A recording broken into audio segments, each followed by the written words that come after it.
విజయవాడ ఉత్సవాలను చెడగొట్టేందుకే పేర్ని నాని సహా వైసీపీ నేతలు విషం చిమ్ముతున్నారని టీడీపీ నేత బుద్ధ వెంకన్న మండిపడ్డారు. పేర్ని నాని రాజకీయాలను అడ్డం పెట్టుకుని దోచుకున్నారని, ఆ విషయం గురించి ఆయనకెందుకు మాట్లాడటం లేదని ప్రశ్నించారు. వెల్లంపల్లి శ్రీను మూడు సింహాలు ఎక్కడున్నాయో చెప్పాలని బుద్ధ వెంకన్న డిమాండ్ చేశారు. ఉత్సవం పేరిట కార్యక్రమం చేస్తున్నాము.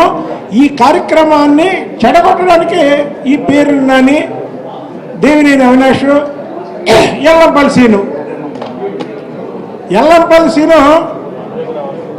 మూడు సింహాలు ఎక్కడున్నా చెప్పు ఇప్పటికైనా. అంటే మూడు సింహాల దాంట్లో నిన్ను వదిలేసావా? నీ ఇంకా వదల్లా. ఒక్కొక్కళ్ళ జాతకం అంతా రెడ్ బుక్ లో బయటకు వస్తాయి. దేవినేని అవినాష్ కబ్జాల గురించి మాట్లాడుతున్నాడు. కబ్జాల చరిత్ర ఎవరితో రాష్ట్రంలో అందరికీ తెలుసు. పేరుని నాని తన భార్య పేరు మీద బియ్యం బొక్కేసిన సంగతి ప్రతి ఒక్కరికి తెలుసు.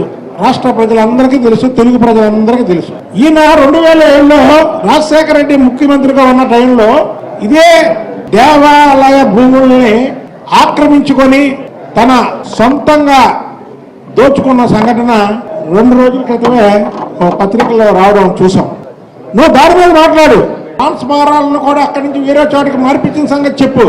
నీ మీద వచ్చినటువంటి పత్రికలో వచ్చిన దాని మీద చెప్పు. నువ్వు మీ దోపిడి దొంగలందరూ కూడా ఒక చోట కూర్చొని ఇవాళ విజయవాడ పార్లమెంటు సభ్యుడు కేసినేని చిన్ని పెట్టే ఒక మంచి కార్యక్రమాన్ని మీరెందుకో దీని మీద దుష్ప్రచారం చేస్తున్నారు? విజయవాడ ఉత్సవం అనేది విజయవాడ బ్రాండ్కి సంబంధించింది. దీని మీద కానీ ఎవరైనా మాట్లాడితే ఊరుకునే ప్రసక్తే లేదు.